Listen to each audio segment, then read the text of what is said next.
The ache was a familiar tenant in Alara's chest, a resident so long-standing it had stopped paying rent and simply become part of the architecture of her ribs. It had a name, and its name was Maya. Right now, that ache was a dull, thrumming bass line beneath the melody of Maya's voice, which was currently describing, in excruciating detail, the latest flaw she had discovered in her boyfriend, Liam.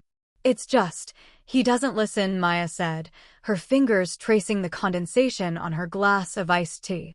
They were sitting at their small kitchen table, the late afternoon sun slanting through the window and illuminating the dust motes dancing in the air. For Alara, these motes were tiny, shimmering universes of everything she couldn't say.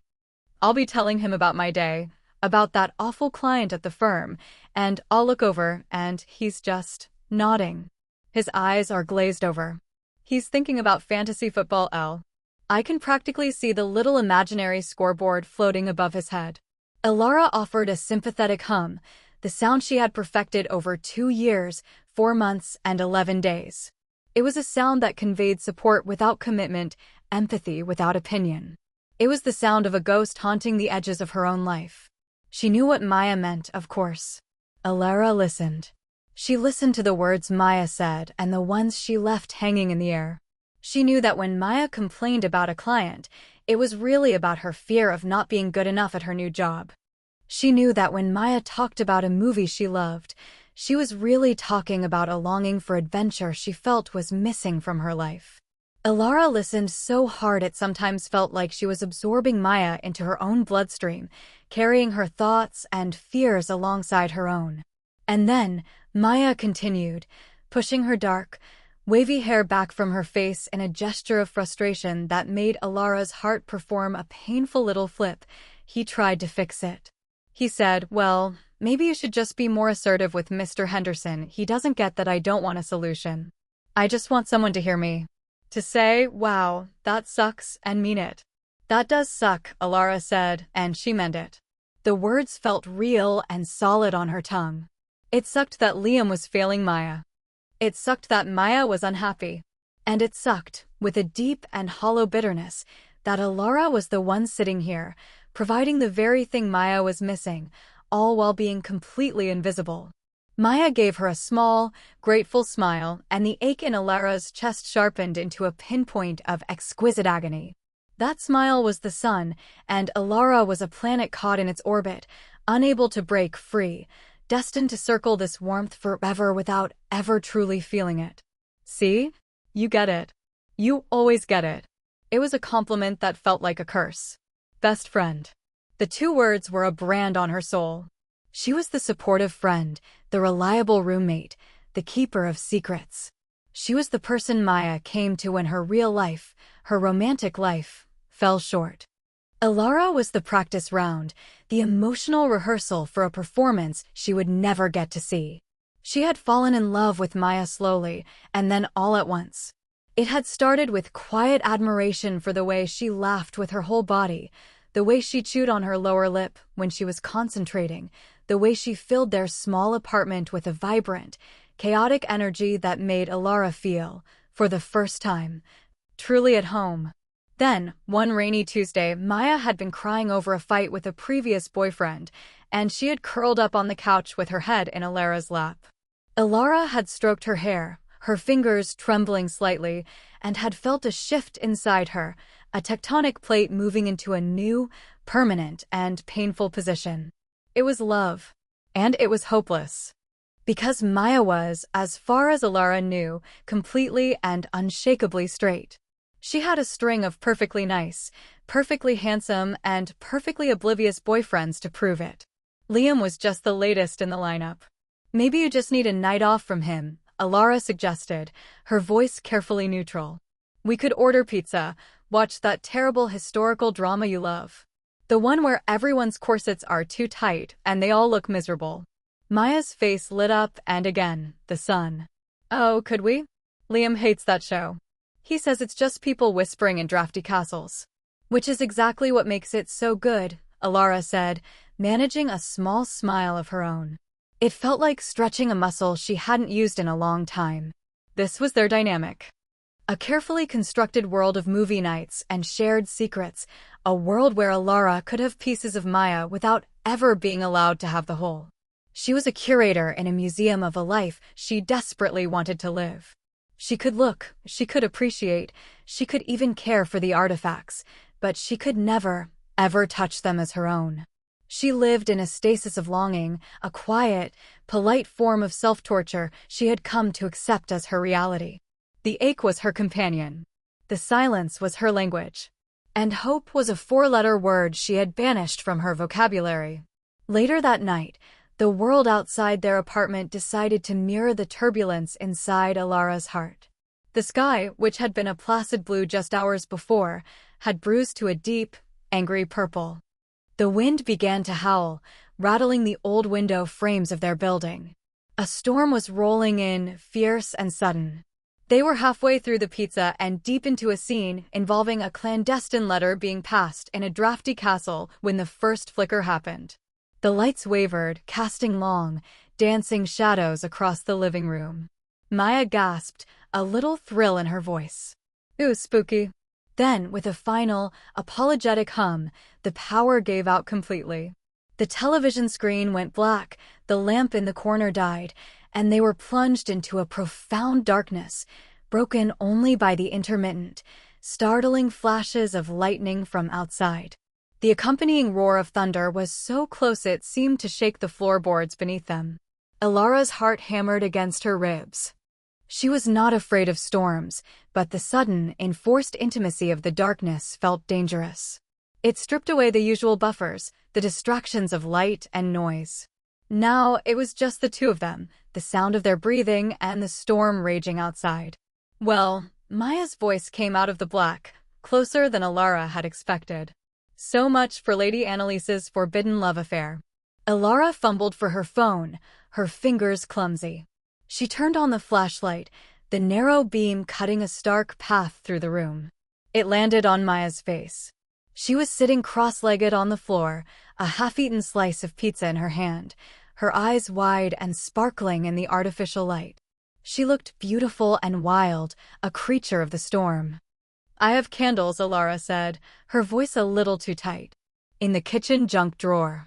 A few minutes later, their living room was transformed. A collection of mismatched candles, a tall vanilla-scented one from a forgotten Christmas gift, a few squat tea lights, a couple of emergency tapers, flickered on the coffee table. The light was soft and golden, casting a warm, intimate glow that was somehow more revealing than the harsh glare of the overhead light had ever been.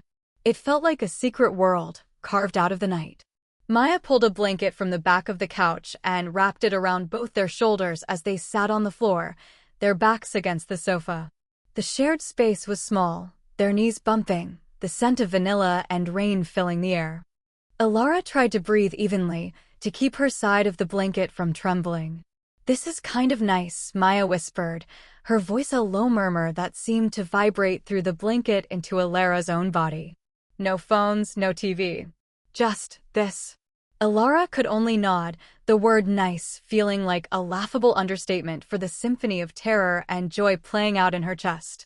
They sat in silence for a moment, listening to the rain lash against the windows. Then Maya shifted, turning to face her more fully. The candlelight caught the flecks of gold in her brown eyes. I'm bored, she announced. Let's play a game. Alara's stomach tightened. What kind of game? Truth or dare, Maya said, a mischievous grin playing on her lips. The classic sleepover game. We're basically having a power outage sleepover anyway. Oh no. This was a minefield.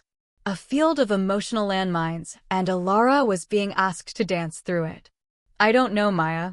Oh, come on, she wheedled, nudging Alara's shoulder with her own. The small point of contact sent a jolt of electricity through Alara's entire system. It'll be fun. I'll even go first. Truth. Alara's mind went blank. Every possible truth question felt loaded, dangerous. Have you ever been in love with a friend? Do you ever feel like you're lying to everyone you know? She couldn't ask those. She settled on something safe, something mundane. What's the most embarrassing thing you did in high school? Maya laughed, a sound like wind chimes in the quiet room. She launched into a story about accidentally setting off the fire alarm during a chemistry exam, and for a few minutes, things felt normal. The tension in Alara's shoulders eased slightly. Maybe this would be okay. Then it was her turn. Okay, Elle. Your turn. Truth or dare?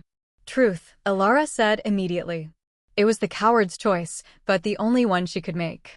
Maya tilted her head, her expression thoughtful. The candlelight carved soft shadows under her cheekbones. What's the one thing you're most afraid of? The question landed like a stone in Alara's stomach. She wanted to lie. To say spiders, or heights, or public speaking. But the intimate darkness, the flickering light, Maya's earnest gaze, it all conspired to pull a thread of honesty from her. Losing someone who's important to me, she said, her voice barely a whisper. She looked down at her hands, unable to meet Maya's eyes. Losing them and having them not even realize what they were, what they meant. The silence that followed was heavy. Alara could feel Maya's gaze on her, studying her. She braced herself for a platitude, a cheerful dismissal. Instead, Maya's voice was soft when she finally spoke. I get that. That was all she said. But the way she said it, with a quiet understanding that seemed to bypass all of Alara's defenses, was more devastating than any follow-up question could have been. My turn, Maya said, breaking the spell. I picked dare. Alara's heart seized. A dare. What could she possibly dare her to do? Kiss me. The thought was a flare, bright and shocking in the darkness of her mind. She shoved it down hard. She had to think of something simple. Harmless. I dare you to sing the chorus of the cheesiest pop song you know.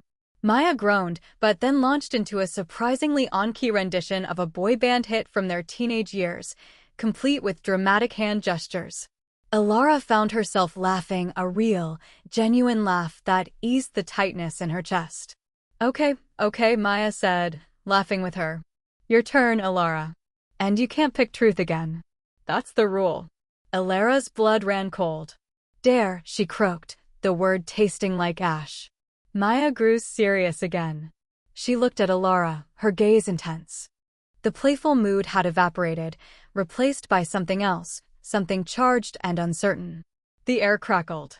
The storm outside seemed to have moved inside their small, candlelit world. Okay, Maya said slowly, her voice low. I have one, she paused, as if weighing her own words. It's just for fun. The phrase hung in the air, a flimsy disclaimer for whatever was coming next. I dare you, Maya began, her eyes locked on Alara's. I dare you to put your hand on my heart. And just hold it there. For 1 minute. Without saying anything, the world tilted on its axis. It wasn't a request to kiss. It wasn't overtly romantic. But it was so much more intimate, so much more terrifying. It was an invitation into a sacred, vulnerable space. Alara's mind screamed at her to refuse, to laugh it off, to say it was a stupid dare. But she didn't. She couldn't. Slowly, as if moving through water, Alara lifted her hand. Her fingers trembled. The space between them felt like a vast, humming canyon. She watched her own hand move, detached, as it crossed that divide and came to rest on Maya's chest, right over her heart. The thin fabric of Maya's t-shirt was warm. Beneath it, Alara could feel the steady, thudding rhythm of her heartbeat. Or maybe it wasn't steady. It seemed to be racing, a frantic bird beating against the cage of her ribs. Just like Alara's own. They sat there, locked in silence. The only sounds were the rain, the distant thunder, and the frantic, mirrored drumming of their own hearts. Alara's palm tingled, a burning heat spreading up her arm. She could feel every breath Maya took, the rise and fall of her chest under her hand. It was the most intimate connection she had ever had with her, more profound than any hug, more telling than any conversation. It was a silent confession, a shared secret told in heartbeats. The minutes stretched into an eternity. Alara lost all track of time. She was aware of nothing but the warmth of Maya's skin, the frantic pulse beneath her palm, and the impossibly wide, dark pools of Maya's eyes watching her. When the minute was finally over, or maybe it was 5, Alara couldn't be sure. She started to pull her hand away. But Maya's hand shot up and covered hers, pressing it firmly back against her chest. "Wait," Maya whispered. Alara froze, her breath catching in her throat. Maya's fingers were intertwined with hers now, holding her there. The touch was electric, a live wire. "My turn," Maya said, her voice barely audible over the storm. "Dare." Alara couldn't speak. She could only stare, her mind a maelstrom of confusion and a wild, terrifying hope. "I dare you," Maya said, her voice shaking, a tremor that traveled from her hand, through Alara's and straight into the core of her being, to tell me what you're thinking about. Right now. The real truth. She had said, "It's just for fun," but her voice shook when she touched Alara's hand, and in that tremor, Alara felt the fragile, terrifying possibility of a world she had never, ever allowed herself to imagine. The dare hung between them, a question that could either save her or shatter her completely. The morning after the storm was unnaturally bright, the world scrubbed clean and glistening. Sunlight streamed into the kitchen, a stark contrast to the candlelit intimacy of the night before. The air between Alara and Maya was thick with unspoken words, a low-grade hum of tension that made the simple act of pouring coffee feel like a high-wire performance. Alara had deflected. In the end, faced with Maya's trembling voice and the impossible dare, she had panicked. She had mumbled something about being worried about the storm, about hoping the power would come back on soon. A pathetic, transparent lie. Maya had withdrawn her hand slowly, her expression unreadable in the flickering light, and a moment later, as if on cue, the lights had flickered back to life, flooding the room with a harsh, unforgiving glare. The spell was broken. They had muttered awkward goodnights and retreated to their separate rooms, the chasm between their bedroom doors feeling miles wide. Now Maya was leaning against the counter, nursing a mug of coffee, her gaze fixed on something outside the window. She was quiet, a thoughtful stillness about her that was unusual. The boisterous, chaotic energy that usually surrounded her was muted, turned inward. "So," Alara said, her voice sounding unnaturally loud in the quiet kitchen. "Looks like the storm passed a brilliant, insightful observation." She inwardly cringed. Maya didn't look at her. "Yeah, it did." Her reply was flat, devoid of its usual warmth. Alara's chest tightened. This was it. This was the consequence of that moment. She had built their friendship on a foundation of careful omissions and curated truths, and last night, Maya had handed her a pickaxe and dared her to swing. And she had refused. Now, the foundation was cracked. The comfortable silence they used to share was gone, replaced by this strained, echoing void. "About last night," Alara began, not knowing how to finish the sentence. Maya finally turned her head, her eyes meeting Alara's. There was no accusation in her gaze, but something far worse, a searching, wounded curiosity. "What about it, El?" "The game was silly," Alara said quickly, trying to wave it away. "We were just bored." A flicker of disappointment crossed Maya's face, so quick Alara might have imagined it. "Right.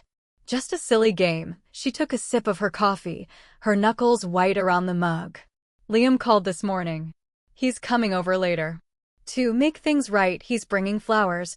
Probably," she said the words with a profound weariness, as if describing a tedious chore she had to perform. The mention of Liam was a familiar stab of pain, but today it was different. It felt like an intrusion, a violation of the fragile, charged space that had been created between them in the dark. It was a reminder of the real world, the world where Maya had a boyfriend and Alara was just the friend. "That's good," Alara managed to say. The lie felt like sandpaper in her throat. "Is it?" Maya asked, her voice quiet. It was a genuine question. She was looking at Alara as if she held the answer, as if Alara was the arbiter of what was good and right in her life. The weight of that look was crushing. This was the beginning of the escalation. The dare had been the catalyst, a stone dropped into the still pond of their friendship, and now the ripples were spreading, distorting everything. The comfortable lines of their relationship had been blurred. Over the next few weeks, things shifted in subtle but significant ways. The awkwardness of that first morning eventually faded, but it was replaced by a new, heightened awareness. Alara felt as if all her senses had been turned up to their highest setting whenever Maya was near. She was intensely aware of the space between them, of the way Maya's arm would brush against hers as they passed in the hallway, of the scent of vanilla and sandalwood that clung to her sweater. Their late-night talks, once a source of comfort for Alara despite the pain, became a form of exquisite torture. They would sit on the couch, the city lights twinkling outside their window, and Maya would talk, not just about Liam anymore, but about love itself. "What do you think real love is supposed to feel like?" she asked one night, pulling her knees up to her chest. "I mean, with Liam, it's fine. It's comfortable. We get along. But it feels like I'm playing a part. The good girlfriend. I say the right things, I do the right things. But it doesn't feel real. Not deep down. It feels like I'm just following a script someone else wrote." Alara's heart ached with the desire to scream the truth. "It's supposed to feel like this. Like how I feel when I'm with you. Like breathing after being underwater. Like coming home." Instead, she chose her words with the precision of a bomb disposal expert. I think it's supposed to feel easy," she said, her gaze fixed on a loose thread on the sofa cushion. "Not the relationship itself, that's always work. But the feeling. Being with them should feel like the most natural thing in the world. You shouldn't have to try to be yourself." Maya was silent for a long time, absorbing this. "I'm not myself with him," she finally whispered, the admission so soft Alara almost missed it. "Not really. The version of me he gets is edited. Polished. The real me, the messy, complicated me. I only ever show that to you." The confession hung in the air between them, shimmering and dangerous. Alara's breath hitched. It was a step closer to a ledge she wasn't ready to look over. She wanted to grab onto those words, to ask what they meant, but fear was a cold hand clasped over her mouth. What if she was misinterpreting everything? What if this was just Maya being Maya, open, emotionally expressive, and completely oblivious to the hurricane she was creating inside Alara's chest? The physical contact, once casual and sisterly, began to change too. It became more frequent, more deliberate. When they watched movies now, Maya would invariably end up leaning her head on Alara's shoulder. At first, Alara would sit ramrod straight, every muscle tensed, her mind screaming. But slowly, she would allow herself to relax into it, to absorb the warmth of Maya's hair against her cheek, to pretend, just for an hour or two, that this was her reality. One evening, they were cooking dinner together, navigating the small space of their kitchen. Alara was chopping vegetables at the counter, and Maya was stirring a pot on the stove behind her. Maya reached around her to grab the salt, her body pressing lightly against Alara's back. Her hand, instead of just grabbing the shaker, came to rest on Alara's waist for a fleeting second. It was a whisper of a touch, a ghost of a caress, but it sent a shockwave through Alara's body. She stopped chopping, the knife frozen over the cutting board. She held her breath, waiting. Maya's hand lingered for a beat longer than was necessary, a gentle, warm pressure, before it was gone. Neither of them said anything. The moment passed, unacknowledged. But it had happened. A line had been crossed, a new question asked in the silent language they were developing.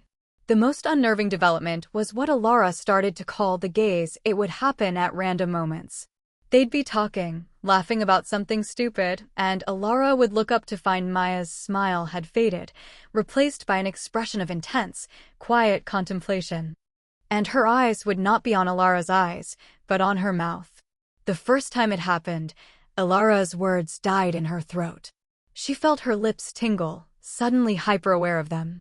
It lasted for only 2 seconds, a tiny eternity, before Maya blinked and looked away, a faint blush coloring her cheeks. She would clear her throat and change the subject, leaving Alara's heart hammering and her mind reeling. Was she imagining it? Was it just a trick of the light, a projection of her own desperate longing? But it kept happening. In the kitchen over breakfast. On the couch during a movie.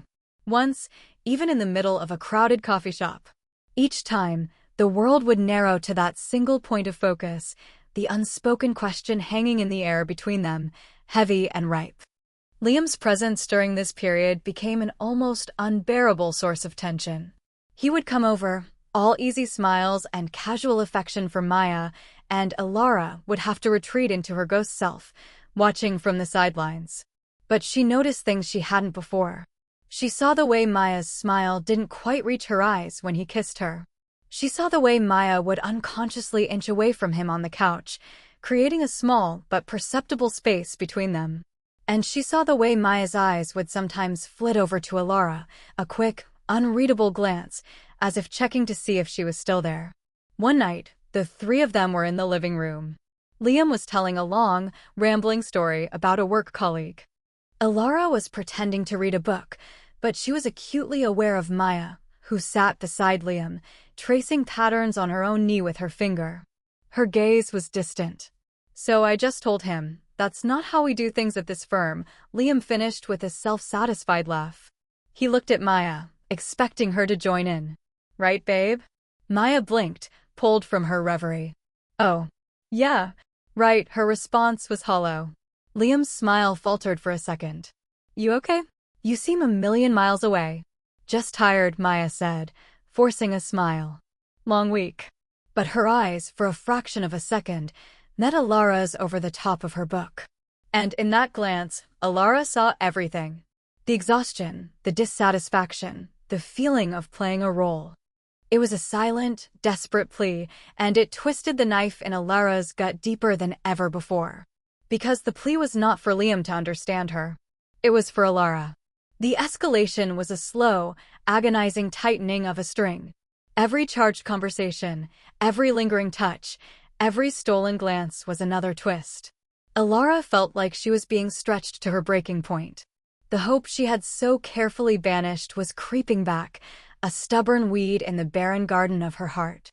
And it was terrifying, because if that string snapped, she wasn't sure what part of her would be left intact. The dance of their unspoken feelings continued, moving them closer and closer to a precipice, and Alara could only watch, breathless and terrified, as their feet neared the edge. The fragile ecosystem of their apartment could not sustain the growing tension. The air, once filled with easy camaraderie, was now thick with things unsaid, charged with a high-voltage current of subtext. Alara felt it every time she walked into a room where Maya was. It was a physical presence, a weight in the atmosphere. The space that had once been her sanctuary now felt like a pressure cooker. Overwhelmed, Alara began to retreat. It was a subconscious act of self-preservation. She started spending more time in her room, door closed, with the excuse of work. She would put on headphones even when she wasn't listening to music, creating a visible barrier. When Maya would start one of their late-night talks, Alara would feign a yawn and claim exhaustion, cutting the conversation short before it could veer into dangerous territory. She was hiding. Hiding from Maya, from the terrifying hope blooming in her chest, from the possibility that she was reading everything wrong and heading for a spectacular, heart-shattering fall. The ghost was retreating further into the walls, hoping that if she made herself small enough, invisible enough, the danger would pass her by. But Maya was not Liam. Maya noticed. It happened on a Thursday night. Alara was making her escape to her bedroom after a tense, largely silent dinner when Maya's voice stopped her. "Alara." It wasn't her usual cheerful call. Her tone was quiet, firm, and held a note of unmistakable hurt. Alara stopped in the hallway, her hand on her doorknob, but didn't turn around. She couldn't face her. "What's going on?" Maya asked the empty space of the hall. "You've been hiding from me for weeks, and I want to know why." The directness of the question was like a physical blow. There was no room for evasion. Alara's carefully constructed walls began to crumble.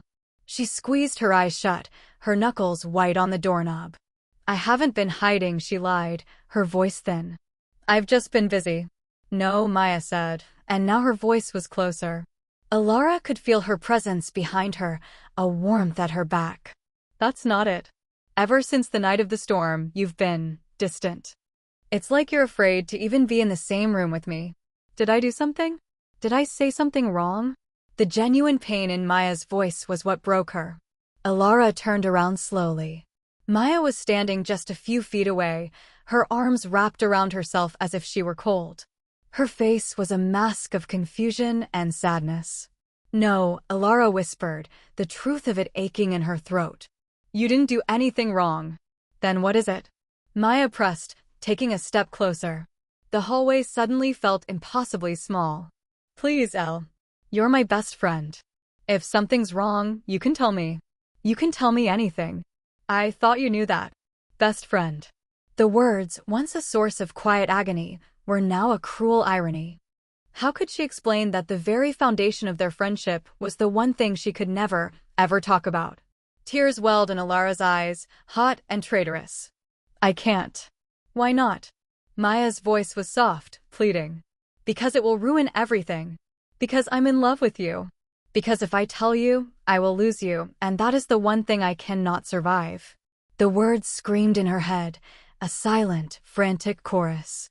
Seeing the tears tracking down Alara's cheeks, Maya's expression softened from hurt to a deep, overwhelming concern. She closed the remaining distance between them and gently took Alara's hands, her touch warm and steady. "Talk to me," she urged. "What aren't you telling me?" And then, something shifted in Maya's own eyes. A dawning realization. It was as if she was replaying the last few weeks in her mind, the late-night conversations, the lingering touches, Alara's flustered reactions to her gaze. The pieces began to click into place, and her expression changed from concern to something akin to wonder. "Is this about," she started, her voice barely a whisper, "is this about Liam?" Alara shook her head, unable to speak past the lump in her throat. "No," Maya said, more to herself than to Alara. "It's not about him, is it?" She looked down at their joined hands, then back up at Alara's face, her gaze searching, intense. "I broke up with him, Elle." The words dropped into the charged silence of the hallway. Alara's heart stopped. "What?" A few days ago, Maya confirmed, her thumb stroking the back of Alara's hand. "It wasn't fair to him. It wasn't fair to me. I was playing a role, just like you said. And I couldn't do it anymore." Alara stared at her, her mind struggling to process the information. Liam was gone. The obstacle, the constant, painful reminder of her place in Maya's life, was gone. But that didn't solve her problem. In fact, it made it worse. Now there were no excuses left. "I did it because I realized something," Maya continued, her voice gaining a fragile strength. She was confessing, not just to Alara, but to herself. "I kept complaining that something was missing. That I wanted this deep connection, this feeling of being completely seen. And I kept trying to find it with him and with all the guys before him. It was like I was trying to force a puzzle piece into a spot where it just didn't fit." She took a deep breath, her eyes locked on Alara's. This was the point of no return. "And then I realized," she said, her voice dropping to a vulnerable whisper, "I already had it. That feeling. I have it with you. I've had it all along. And I was just too blind to see what it meant." Alara felt the world spin. This couldn't be happening. This was a dream. A cruel, beautiful dream from which she would wake up heartbroken. "Maya, I don't." "Let me finish," Maya interrupted gently. "Please. This is terrifying to say out loud. I've been thinking about that night. The storm. I've been thinking about it constantly. About your hand on my chest. About how it felt, right? More right than anything has ever felt with Liam. And I started thinking about other things. About us. And I'm so confused, Elle. My whole life, I've had this script. And it's not working anymore. The only thing that feels real is you." Her confession hung between them, a fragile, trembling bridge built across the chasm of their silence. It wasn't a full declaration of love, not yet. It was something rawer, more honest. It was the sound of a person admitting they were lost, and that the only compass they had was pointing in a direction they never expected. "I think," Maya said, her voice shaking with the weight of the admission, "I think I might not be as straight as I thought I was." She let out a shaky laugh that was half a sob. "Maybe I've been looking for the wrong things in the wrong people my entire life." She looked at Alara, her eyes shining with unshed tears, her expression a mixture of terror and hope. "And Elle," she whispered, her gaze dropping to Alara's lips for a heart-stopping second before returning to her eyes. Lately, I've been thinking about kissing you. The confrontation was over. The subtext had exploded into text, painting the walls of their small hallway with truths that could never be erased. Maya had confessed her confusion, her dawning realization, her desire. She had walked out onto the fragile bridge she had built and was waiting, terrified, to see if Alara would meet her in the middle. The silence stretched, and for the first time, Alara realized the choice was no longer about hiding or revealing. It was about whether she had the courage to take that first, terrifying step forward. The air in the hallway was so thick with emotion it felt hard to breathe. Maya's confession, a delicate and terrifying thing, lay between them. I've been thinking about kissing you. The words echoed in the sudden, ringing silence, replaying in Alara's mind until they were the only truth she had ever known. The ghost in the walls had been called out, dragged into the light, and now stood blinking, speechless, at the heart of the home she had only ever haunted. Alara's own confession was a dam inside her, holding back years of unspoken feelings. Maya's words were the first crack in its surface. She could feel the pressure building, the desperate, overwhelming need to let it all out, to finally be seen. Maya, she started, her voice a broken whisper. The name itself was a universe of feeling. Maya's grip on her hands tightened, a silent plea for her to continue, to say anything. The fear was still there, a cold knot of dread in her stomach. But for the first time, it was overshadowed by something else, the profound, heart-wrenching relief of being understood. Maya wasn't oblivious. Maya wasn't just being friendly. Maya felt it too. The electricity, the tension, the pull. It wasn't just in Alara's head. It was real. You've been thinking about it, lately? Alara asked, the word catching in her throat. Maya nodded, her eyes wide and vulnerable. For weeks. Since the storm. Maybe longer, I don't know. It's also new. And confusing. And scary. The dam broke. 3 years, Alara breathed, the words tumbling out on an exhale of pain and longing and love. For months. And about 18 days. Maya stared at her, her brow furrowing in confusion. What? That's how long I've been in love with you, Alara clarified, the tears she'd been holding back finally spilling over and tracing hot paths down her cheeks. That's how long I've been thinking about kissing you. Not just lately. For 3 years, 4 months, and 18 days, Maya. Every single day. The confession landed with the force of a physical impact. Maya's breath hitched, a sharp, audible gasp. Her eyes, already wide, seemed to grow even larger, reflecting the impossible truth of what Alara had just said. The confusion on her face melted away, replaced by a wave of dawning, gut-wrenching comprehension. Oh, she whispered. The word was full of so much. Shock. And a deep, resonant sadness for all the time they had lost, for all the pain Alara had been hiding. Oh, Alara. She saw it all now. Every time Alara had patiently listened to her complain about a boyfriend. Every time she had flinched at a casual term of endearment. Every carefully neutral piece of advice. It hadn't been friendship. It had been an act of profound, heartbreaking love.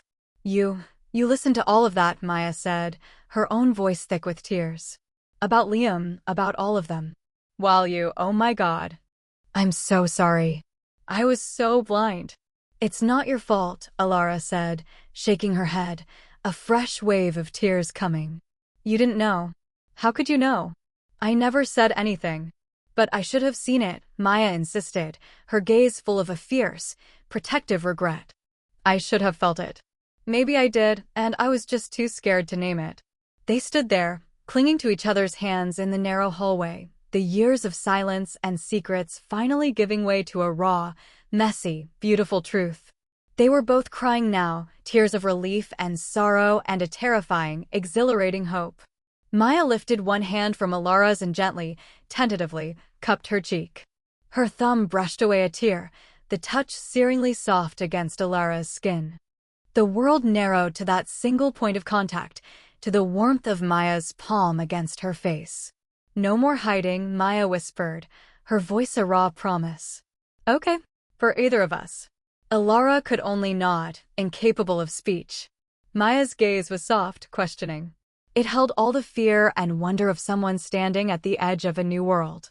The air between them hummed, vibrating with a question that had been building for years. Can I? Maya started, her voice trembling slightly.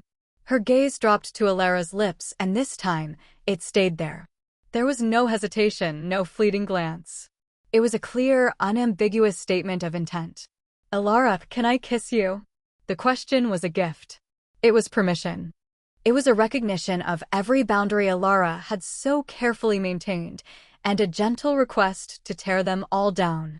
Yes, Alara breathed. The word was the easiest, most honest thing she had ever said. Maya leaned in slowly, giving Alara every chance to pull away. But Alara didn't move.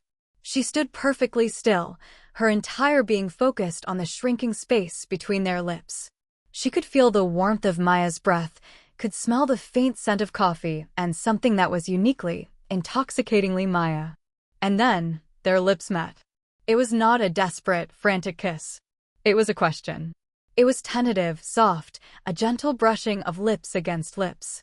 It was a discovery, a mapping of new territory. It was hesitant and full of a profound, reverent awe. Alara's lips were soft, trembling slightly, tasting of salt from her tears. Alara let out a soft sound, a sigh of surrender that had been held in her lungs for 3 years. In response, Maya's hand tightened on her cheek, her other hand coming up to tangle in the hair at the nape of Alara's neck, pulling her closer. The kiss deepened. The initial hesitation melted away, replaced by a certainty that was staggering in its intensity. This was not a mistake. This was not confusion. This was a homecoming. The kiss became more urgent, more certain, a conversation that needed no words. It spoke of years of longing, of silent observation, of a connection so deep it had existed long before either of them had the courage to acknowledge it. Alara's hands, which had been hanging uselessly at her sides, came up to grip Maya's waist, pulling her flush against her. She felt Maya's body mold against hers, a perfect fit.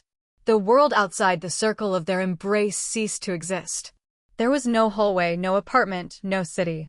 There was only the feeling of Maya's lips on hers, the soft tangle of her hair in Alara's fingers, the frantic, synchronized beating of their hearts. It was everything. It was a relief so profound it felt like she could dissolve into it. When they finally broke apart, it was not a separation, but a reluctant shift for air. They rested their foreheads together, their breath mingling, their eyes closed. Alara's lungs burned, but it was a good burn, the feeling of having run a marathon and finally crossed the finish line. Oh, Maya breathed out, the word a soft puff of air against Alara's lips. Wow. Alara let out a shaky laugh, a sound of pure, unadulterated joy. Yeah. Wow. They opened their eyes at the same time. They were so close Alara could see the individual flecks of gold in Maya's irises, could see her own reflection in the dark, blown-out pupils. The expression on Maya's face was one of pure, unvarnished wonder. That felt, Maya started, searching for the word. Right. Alara finished for her, her voice full of a certainty she had never felt before in her life. So right, Maya confirmed, a slow, brilliant smile spreading across her face. It was the sun, but this time, Alara wasn't just a distant planet in its orbit. This time, the warmth was for her. It was on her. She was finally home. The aftermath of the kiss was a strange and wonderful territory.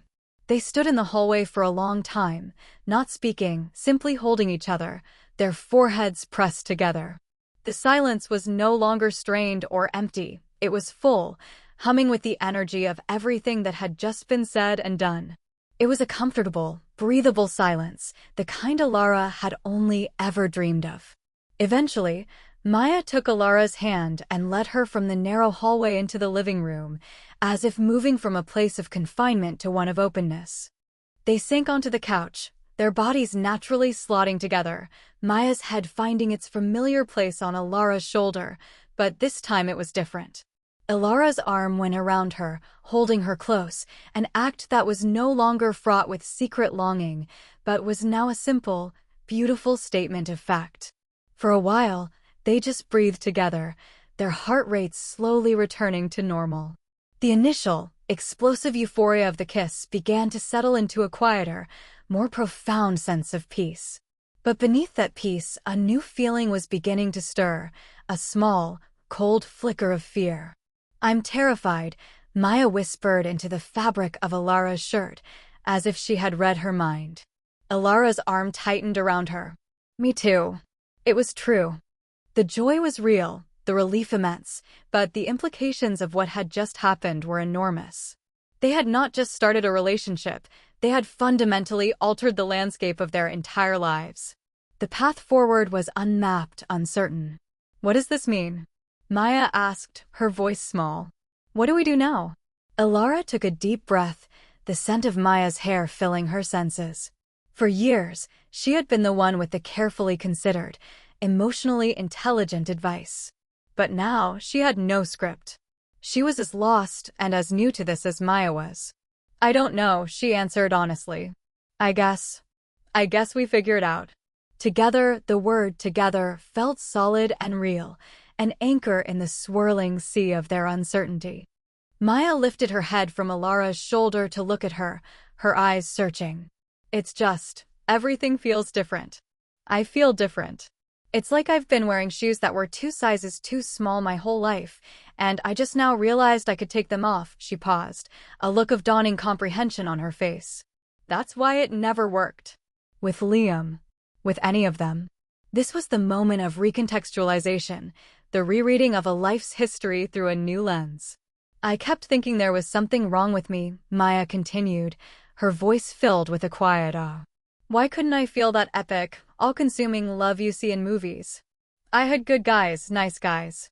But it always felt like performing. And I always felt this little pang of disappointment." "Because they weren't," she trailed off, her eyes fixed on Ilara's face. "They weren't what?" Ilara prompted gently. "They weren't you," Maya said, the realization hitting her with its full force. "Oh my God. I was measuring every single relationship against what I had with you. The way we talk for hours and never run out of things to say. The way you know what I'm thinking before I do. The way I feel completely, 100% safe with you. I was measuring them all against our friendship, and they all came up short. And I never, not once, realized that the thing I was looking for wasn't a better version of them. It was you." Ilara felt a fresh wave of tears prick her eyes. To hear her own secret, painful truth spoken aloud as a revelation from Maya's lips was the most profound validation she had ever known. It healed a wound she hadn't even realized was still open. "I always felt like I was on the outside looking in," Ilara confessed, her voice thick with emotion. "Watching you live this life that I wanted to be a part of. Not as the friend. Not as the roommate." "You were never on the outside," Maya said fiercely, her hands coming up to cup Ilara's face again. "You were the center of it. I just didn't know it. You were the sun, and I was just busy looking at all the wrong planets." The reversal of Ilara's own secret metaphor was so perfect, so complete, that a small, watery laugh escaped her lips. "I always thought you were the sun." "Then I guess," Maya said, her lips curving into a soft smile, "we're both exactly where we need to be." She leaned in and kissed her again, a kiss that was different from the first. It was less about discovery and more about confirmation. It was slower, deeper, more confident. It was a kiss that said, "Yes, this is real. This is us." When they broke apart, the fear had receded, replaced by a quiet determination. "It won't be easy," Ilara said, voicing the practical thoughts that were starting to surface. "My family, your family, coming out." "I know," Maya said, not shying away from it. "It's scary. But being without you, going back to pretending, that's scarier. We can take it one day at a time. We don't have to have all the answers right now. We just need to have this." She gestured to the space between them, the new, beautiful, terrifying thing they had built. They made a decision then, a silent pact sealed with another kiss. They would try. They would be brave. They would figure it out together. The past was a story of longing and confusion, but the future, for the first time, felt like a blank page they could write on together. The fear was still a quiet hum in the background, but the dominant sound was the steady, reassuring rhythm of their two hearts, finally beating in time. 3 months later, the morning light that filled the apartment felt different. It was softer, gentler, as if the world itself had decided to be kinder to them. The tension that had once permeated the space was a distant memory, replaced by an easy, lived-in intimacy that settled over everything like a comfortable blanket. Ilara woke slowly, not to the sound of an alarm, but to the feeling of a warm arm draped across her waist and the soft scent of vanilla and sandalwood. She smiled before she even opened her eyes. This was her new normal, a reality so wonderful it still sometimes felt like a dream she was afraid she'd wake from. She turned over carefully, not wanting to wake Maya, and just watched her sleep. In the soft light, Maya's face was peaceful, all the lines of worry and confusion that had been etched there for so long now smoothed away. She looked younger, freer. She looked happy.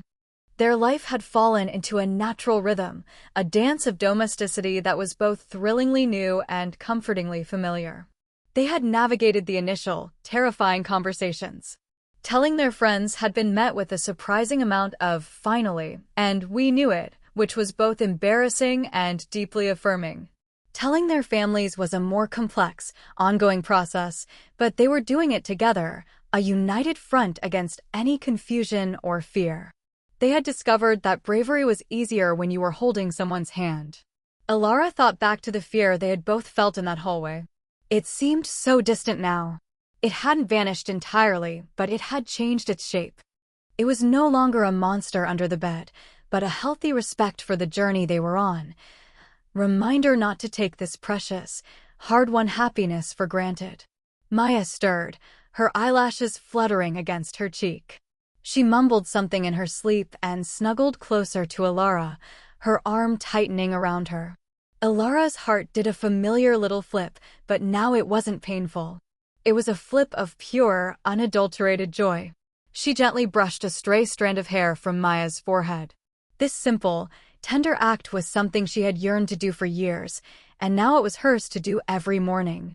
The quiet intimacy of these moments, making coffee together in their pajamas, Maya's feet resting in her lap as they read on the couch, the way they would unconsciously reach for each other's hand while walking down the street, these were the things that had rebuilt her world. Maya's eyes slowly opened, blinking against the morning light. It took her a moment to focus, and then a slow, sleepy smile spread across her face as she saw Ilara watching her. "Hi," she whispered, her voice husky with sleep. "Hi," Ilara whispered back, her heart swelling. "You were dreaming." "Was I?" Maya stretched, a contented, cat-like movement. "What about?" "I don't know," Ilara said, smiling. "But you were smiling."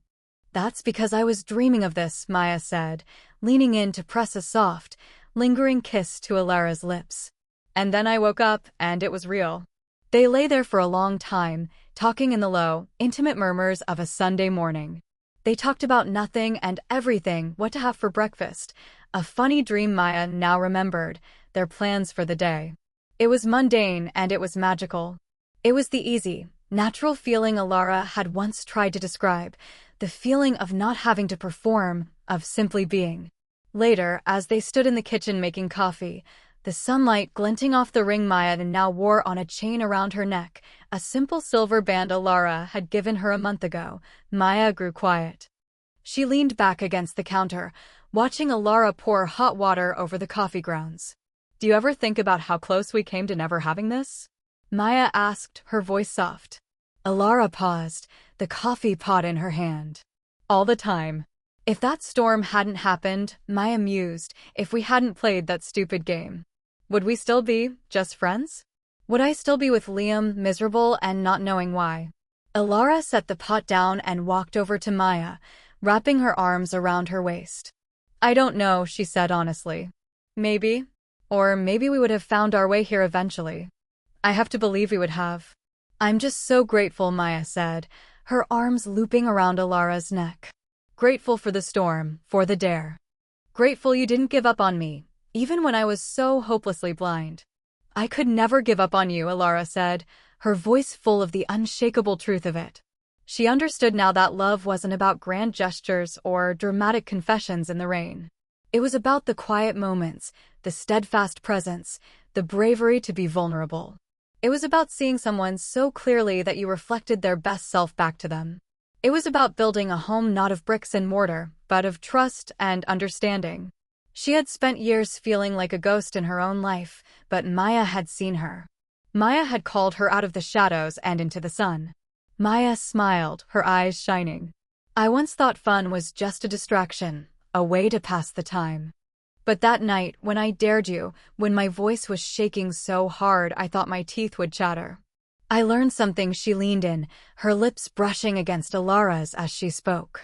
I learned that sometimes the most frightening dares, the ones that feel like anything but fun, are the ones that lead you to the most beautiful discoveries.